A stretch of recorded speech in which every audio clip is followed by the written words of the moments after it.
This is an interview with Prina Gaboto. This is my little sister, and this is my first crack at doing an interview. And she explained that, you know, I probably got a little more work to do, but I'm okay with that.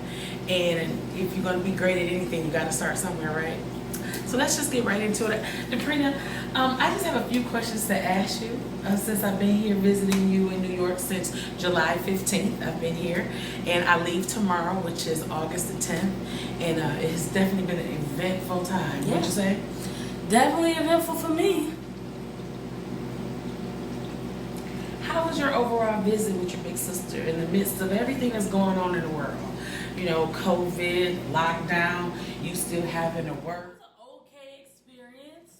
It could have been better if it wasn't in the COVID, because usually when people visit you, you are able to go places, go out to eat, visit like, you know, parks and water parks, I don't know, ride horses or jet ski, which you tried to make me do numerous of times. But, you know, because I've been very, you know, trying to stay on lockdown and, you know, I've really been conscious of the COVID. It was good for what it was worth. Okay. So with that being said, that leads me to my next question. Okay. If COVID were not happening, okay, what 3 places off the top of your head would you have taken to show me first?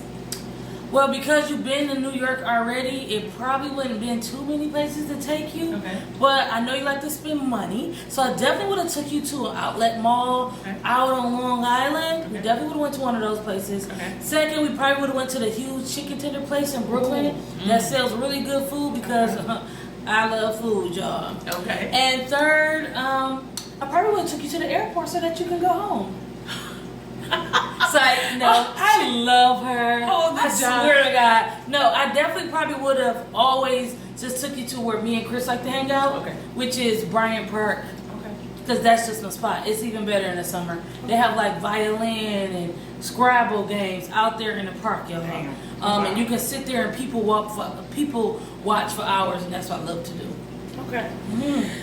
So my next question: what inspires you and motivates you the most? Like being here just in the space with you and Khris, and you know, knowing Khris is a journalist and you are a not only an avid YouTuber. Is that money? No, it's not. Oh. Not only an avid YouTuber, but you are also a student teacher, a recent graduate. Congratulations, by the way, 2020 master's degree. That's my sister. Woo-hoo! So, like, what inspires you? I think I take away that you have inspired me this week. The good, the bad, and the ugly. I had some really preconceived notions, and they all were exhausted. So, what motivates you? Period. I hate to say this, and I have the question asking me all the time. Right. So but nothing and no one motivates me. You just do it because I do it because I have an inner hustle that I was born and raised with, and it got to be done. I can't do nothing, so I don't need the motivation. I just gotta keep going. All right, sounds good. You know, hey, if you a hustler, that's what hustlers do. They just pick it up wherever it's at and keep it moving. So my next question: if you could change anything about this visit, what is the one thing that you would change? Would you like the nice answer for this video? I want the facts. I want the uncut sister. I haven't seen you in almost a year facts. So you had to throw in you ain't seen me in a year so that I can really, okay. So I would say, if I could change anything about this trip, I would have wished you drove here and not took a flight. Because if you drove here, you would have had more freedom, because you know I ain't going nowhere. You would have had more freedom to drive around. Even when I was telling you about freelance PA jobs, you could have did quick day jobs if you had your car, and even got that experience after I told you about it. You would have been able to do a lot of that stuff. Just being in this area for a month and knowing all you got to do is drive back to New York. I mean, imagine if you had your own car, you could have drove down to Philly if you wanted to check out Philly. And you are a person that explores by yourself, so you having your own car, I always say, if you know somebody in New York, drive to New York. Do not take a flight. Just because, like now, if you're doing certain things like she's doing, I really don't know. What? The only I can't. I guess if I had to really think about it, the only assumption is you actually listened to me this time. So you thought I wasn't going to listen? No, when I got here? no. The only assumption is that I thought you was gonna be same old Kesa, Right. and you actually listened to me, Right. Because I've been telling you stuff forever, Right. But because Advice for somebody younger than me, right? Because and that stopped her from listening to me. and you know what? That stops a lot of people from going and doing a lot of things because they already have preconceived notions that either they have put themselves here and said, well, I don't care how many degrees you got, I don't have to listen to you when your resources are right here at your fingertips. So that is where the level of love and respect Yeah. for people should come in. Because what is the one thing that you will keep with you from this visit? one thing that I would keep with me. From this experience.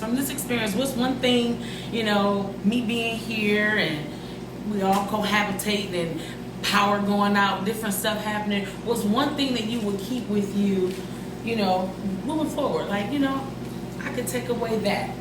Or, hey, I learned that she do her hair a different way than I do. I mean, anything. I don't really know. That's a hard question because on one hand, one thing I can say that I took away from this in general is that it's hard to have somebody stay with you more than a week. And that's overall in general, not just for my sister, just overall in a week. And that would be probably better if I had a house. Okay. Like an actual home. Okay. Right? And so that's just in general. I think that might be with anybody. Because most people who have family over, they have a house. But And we live in New Rochelle, y'all. You know about New York. We live in boxes, 500 square feet. You're going to see everybody every day. I have to say this to Prina. Whenever I'm around my family, I am home. So it didn't, whether it was a Matchbox or on the street corner, we was in a car. Being with my folks is like being at the crib. So I get it, but thank you. I appreciate it. I just like presentation. And it's all good. I like presentation. Okay, presentation, So coordinate. I would say the other thing, so outside of that, I really can't think of something I would take away from it. Maybe just memories in general. Okay. I would take away just memories and how Kesa wakes up and scares people from waking up because she's scared because she heard something. When I can, flush the toilet, she won't hear it. But as soon as I unplug my laptop, Show this, girl. I was so afraid. It'd be the dreams, and then when I hear stuff, I'd be like, "Ugh, what was that?" True story. Thank you so much for this interview. I really appreciate it. I gotta say, I've learned so much. Oh my God, I feel like I had a crash course at learning, not only from her lips, okay, but from the websites that she's had me go on, from the places that she's had me see, and to give me just background information. And I'm thinking it's all in her head, but some of it is how you research, and research is what I take away from this whole experience. Is to, you know what, you can do it too. You can look it up for yourself. You can pay attention to social clues, and hey, life ain't that ugly. So, Prina, thank you very much. No problem.